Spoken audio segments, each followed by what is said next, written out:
বিসমিল্লাহির রহমানির রহিম। আসসালামু আলাইকুম ওয়া রাহমাতুল্লাহ।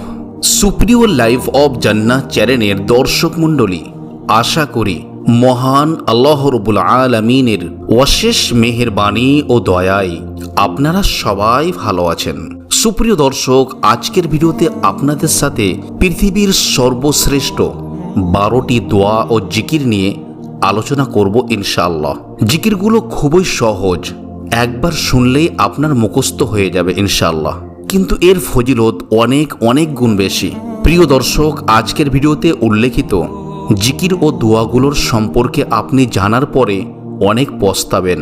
আপনি ভাববেন, যদি আমি ইতিপূর্বে এই দোয়া ও জিকির সম্পর্কে জানতাম তাহলে কতই না ভালো হতো।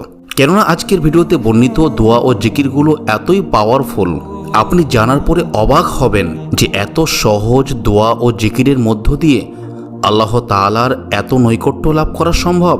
প্রিয় দর্শক, মূল কথা হলো ভিডিওটি আপনাকে সম্পূর্ণ দেখতে হবে, একটুও স্কিপ করা যাবে না। ভিডিওটি শেষ পর্যন্ত দেখুন, ইনশাআল্লাহ আপনি উপকৃত হবেন। তাহলে চলুন, আপনাকে অপেক্ষায় আর না রেখে মূল ভিডিওতে ফিরে যাওয়া যাক। মহান আল্লাহ পাক তার বান্দাদের জন্য যখন তখন সারাক্ষণ নেক আমলের সুবর্ণ সুযোগ করে দিয়েছেন। যুগে যুগে আল্লাহর প্রেমিকরা আল্লাহর জিকিরে সাড়া দিয়ে সর্বক্ষণ অন্তরে আল্লাহর নাম স্মরণ করে সাধনা করেছেন। যথাসম্ভব জিহ্বা দিয়ে তারা জিকির করেছেন ও কাজের মধ্যেও আল্লাহর সচেতনতাকে ধারণ করেছেন। বিনিময়ে তারা আল্লাহর সান্নিধ্যে ধন্য হয়েছেন। এভাবে আল্লাহকে অধিক হারে স্মরণের মধ্য দিয়ে যে কেউ কিয়ামতের দিন আল্লাহর সবচেয়ে নৈকট্যশীলদের অন্তর্ভুক্ত হয়ে যেতে পারে। সুবহানাল্লাহ। আল্লাহর নৈকট্য লাভের জন্য অসংখ্য জিকির ও দোয়া রয়েছে কোরআন ও হাদিসের মধ্যে। আজকের ভিডিওতে খুব সহজ এবং শ্রেষ্ঠ 12টি দোয়া ও জিকির আপনাদের সাথে আলোচনা করতে যাচ্ছি। নম্বর 1, রাসূলুল্লাহ সাল্লাল্লাহু আলাইহি ওয়াসাল্লাম বলেন, আল্লাহর নিকট সর্বাপেক্ষা প্রিয় বাক্য হলো 4টি, আর এই 4টি বাক্য পাঠ করা তার কাছে সমগ্র পৃথিবীর অপেক্ষা প্রিয়। আল্লাহু আকবার। একবার আর ভালো করে শুনুন। রাসূল করিম সাল্লাল্লাহু আলাইহি ওয়াসাল্লাম বলেছেন, আল্লাহর নিকট সর্বাপেক্ষা প্রিয় বাক্য হলো 4টি, আর এই 4টি বাক্য পাঠ করা তার কাছে সমগ্র পৃথিবীর অপেক্ষা প্রিয়। আল্লাহু আকবার। আর বাক্যগুলো খুবই সহজ, যেমন সুবহানাল্লাহ, আলহামদুলিল্লাহ, লা ইলাহা ইল্লাল্লাহ, আল্লাহু আকবার। মুসলিম শরীফের হাদিস। এই বাক্য সম্পর্কে রাসূল করিম সাল্লাল্লাহু আলাইহি ওয়াসাল্লাম বলেছেন, এই বাক্যগুলো আল্লাহর নিকট সর্বাপেক্ষা প্রিয়, আর এই বাক্যগুলো পাঠ করা আল্লাহ তাআলার কাছে সমগ্র পৃথিবীর অপেক্ষা প্রিয়। সুবহানাল্লাহ। এই বাক্যগুলোকে আপনি এককভাবেও পড়তে পারেন এবং আলাদা আলাদা ভাবেও পড়তে পারেন।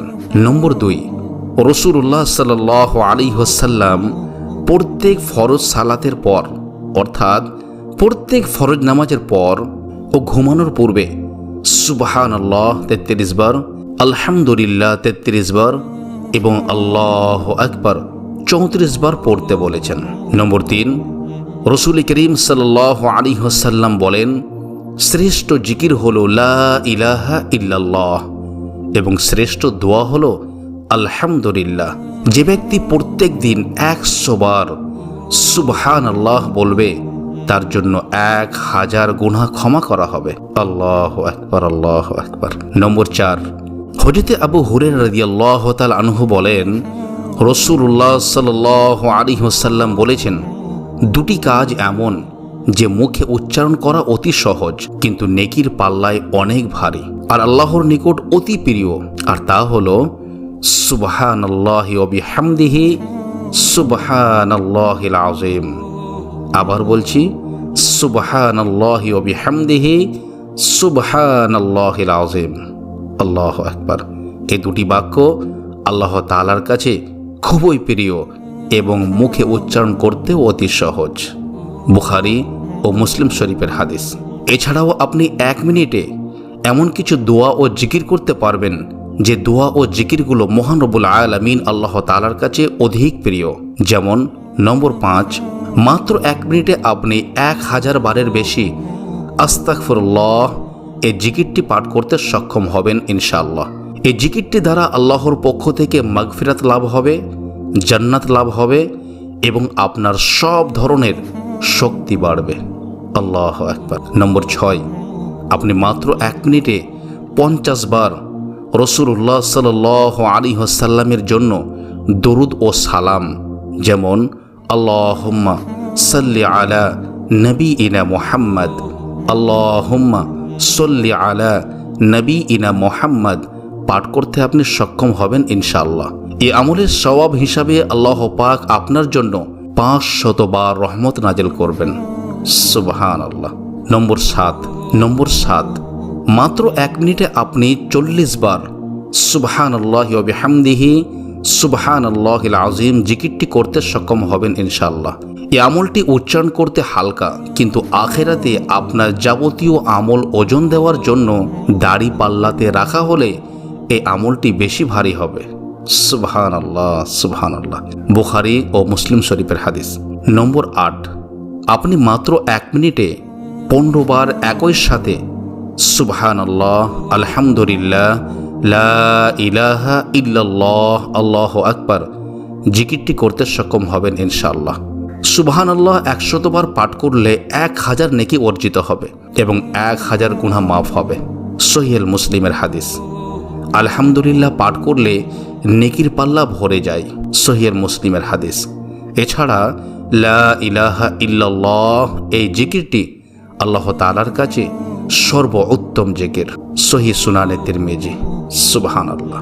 নম্বর 9, মাত্র 1 মিনিটে আপনি 25 বার লা হাওলা ওয়ালা কুওয়াতা ইল্লা বিল্লাহ জিকিরটি পাঠ করতে সক্ষম হবেন ইনশাআল্লাহ। এই জিকিরটি জান্নাতের গুপ্তধন ভাণ্ডারের মধ্য হতে একটি গোপন ধনভাণ্ডার বলেছেন মুহাম্মদ সাল্লাল্লাহু আলাইহি ওয়াসাল্লাম। অর্থাৎ লা হাওলা ওয়ালা কুওয়াতা ইল্লা বিল্লাহ এই জিকিরটিকে রাসূলুল্লাহ সাল্লাল্লাহু আলাইহি ওয়াসাল্লাম বলেছেন এই জিকিরটি জান্নাতের গুপ্তধন ভাণ্ডারের মধ্য হতে একটি গোপন ধনভাণ্ডার। সুবহানাল্লাহ। সহিহ মুসলিমের হাদিস।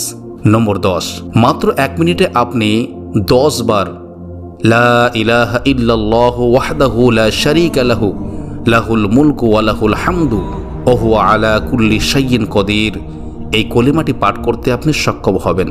রাসূল করিম সাল্লাল্লাহু আলাইহি ওয়াসাল্লাম বলেন, যে ব্যক্তি দিনে 100 বার এই দোয়াটি পাঠ করবে সে 10টি গোলাম মুক্ত করার সওয়াব পাবে। তার আমলনামায় 100 নেকি লেখা হবে এবং তা থেকে 100 গুনাহ মুছে ফেলা হবে। আর সেই দিন সন্ধ্যা পর্যন্ত শয়তানের প্রভাব থেকে নিরাপদে থাকবে। সুবহানাল্লাহ। তিরমিজি শরীফের হাদিস। নম্বর 11, মাত্র 1 মিনিটে আপনি পবিত্র কোরআনের যে কোনো সূরার কয়েকটি আয়াত পাঠ করতে পারেন ইনশাআল্লাহ। প্রিয় দর্শক, আমরা জানি পবিত্র কোরআনের একটি অক্ষর তেলাওয়াত করলে আল্লাহ তাআলা 10টি নেকি দান করে থাকেন। তাহলে ভাবুন তো, আপনি যদি 1 মিনিটে পবিত্র কোরআনের যে কোনো সূরা থেকে কয়েকটি আয়াত তেলাওয়াত করেন তাহলে সেখানে কতগুলো অক্ষর থাকবে এবং আল্লাহ তাআলা আপনাকে কতগুলো নেকি দান করবেন। তাই আমরা একটু অবসর সময় পেলেই পবিত্র কোরআনের যে কোনো সূরা থেকে কয়েকটি আয়াত তেলাওয়াত করার চেষ্টা করব ইনশাআল্লাহ। নম্বর 12, এই আমলটি অত্যন্ত গুরুত্বপূর্ণ। আপনি যে কাউকে ভালো কাজের পরামর্শ দিতে পারেন এবং খারাপ কাজ থেকে বিরত থাকার জন্য বলতে পারেন। যে কোনো দুশ্চিন্তাগ্রস্ত ব্যক্তিকে সান্ত্বনা দিতে পারেন, অথবা রাস্তা থেকে কষ্টদায়ক বস্তু সরিয়ে দিতে পারেন, অথবা কিছু সংখ্যক মানুষের সাথে মুসাফা করতে পারেন। আর এর প্রত্যেকটি কাজে আপনার মাত্র 1 মিনিট করে সময় লাগবে। অল্প সময়ে এই ধরনের সৎকর্মে আপনি প্রচুর নেকি অর্জন করতে পারবেন ইনশাআল্লাহ। আমরা চাইলেই 5 ওয়াক্তের বেশি সালাত আদায় করতে পারবো না, কারণ আল্লাহ পাক আমাদের জন্য দৈনিক 5 ওয়াক্ত সালাতের বিধান করে দিয়েছেন। কিন্তু আমরা চাইলে যত খুশি জিকির ও দোয়া করতে পারি। আল্লাহ তাআলা কিছু জিকিরকে অত্যন্ত পছন্দ করেন, বিধায় যখন সময় পাওয়া যায় তখন, কিংবা হাঁটা চলা অবস্থায় বা গাড়িতে বসা অবস্থায়, অথবা শোয়া বা দাঁড়ানো অবস্থায়, অথবা কারোর জন্য অপেক্ষা বা কোনো কাজের জন্য লাইনে দাঁড়ানো অবস্থায় আজকের ভিডিওতে উল্লেখিত জিকিরগুলো অনায়াসে আমরা করতে পারবো, যা করার জন্য ওযুর প্রয়োজন নেই কোনো কষ্ট, নেই কোনো পরিশ্রম। সুপ্রিয় দর্শক, এই জিকির সম্পর্কে মহান আল্লাহ তাআলা পবিত্র কোরআনে বলেছেন, তোমরা আমাকে স্মরণ করো, আমি তোমাদেরকেও স্মরণ করব। সুবহানাল্লাহ। সূরা বাকারা। দুনিয়া ও আখিরাতের শান্তি এবং মুক্তির অন্যতম উপায় হচ্ছে অন্তরে আল্লাহর জিকির। বেশি বেশি করে মহান আল্লাহর জিকির করার নির্দেশ দিয়ে আল্লাহ পাক বলেন, হে ঈমানদার, তোমরা আল্লাহকে অধিক স্মরণ করবে এবং সকাল সন্ধ্যায় আল্লাহর পবিত্রতা ও মহিমা ঘোষণা করবে। সূরা আহজাব। সদা সর্বদা আল্লাহর জিকির করার নির্দেশ দিয়ে মহান আল্লাহ তাআলা আরও বলেন, তোমার প্রতিপালককে মনে মনে সবিনয়ে অনুচ্চ সুরে সকাল ও সন্ধ্যায় স্মরণ করবে এবং তুমি উদাসীন হবে না। সূরা তাহা। আল্লাহ রাসূল সাল্লাল্লাহু আলাইহি ওয়াসাল্লাম জিকিরের গুরুত্ব উপলব্ধি করে সকল অবস্থায় আল্লাহর জিকির করতেন। হযরত আয়েশা সিদ্দিকা রাদিয়াল্লাহু তাআলা আনহা বর্ণনা করেন, রাসূলুল্লাহ সাল্লাল্লাহু আলাইহি ওয়াসাল্লাম সকল অবস্থায় জিকির করতেন। মুসলিম শরীফের হাদিস। সুপ্রিয় দর্শক মণ্ডলী, আশা করি আপনারা বুঝতে পেরেছেন আজকের ভিডিওতে বর্ণিত জিকিরগুলো কত গুরুত্বপূর্ণ এবং ফজিলতপূর্ণ। মহান রব্বুল আলামিন আল্লাহ তাআলা আমাদের সকলকে আজকের ভিডিওতে বর্ণিত এই জিকিরগুলো বেশি বেশি করে করা তৌফিক দান করেন। আমিন। সুপ্রিয় দর্শক, ভিডিওটি ভালো লাগলে লাইক করবেন এবং এই ধরনের ভিডিও পেতে আমাদের চ্যানেলটি সাবস্ক্রাইব করে আমাদের সঙ্গেই থাকবেন। আবার কথা হবে অন্য কোনো ভিডিওতে ইনশাআল্লাহ। আসসালামু আলাইকুম ওয়া রাহমাতুল্লাহি ওয়া বারাকাতুহু।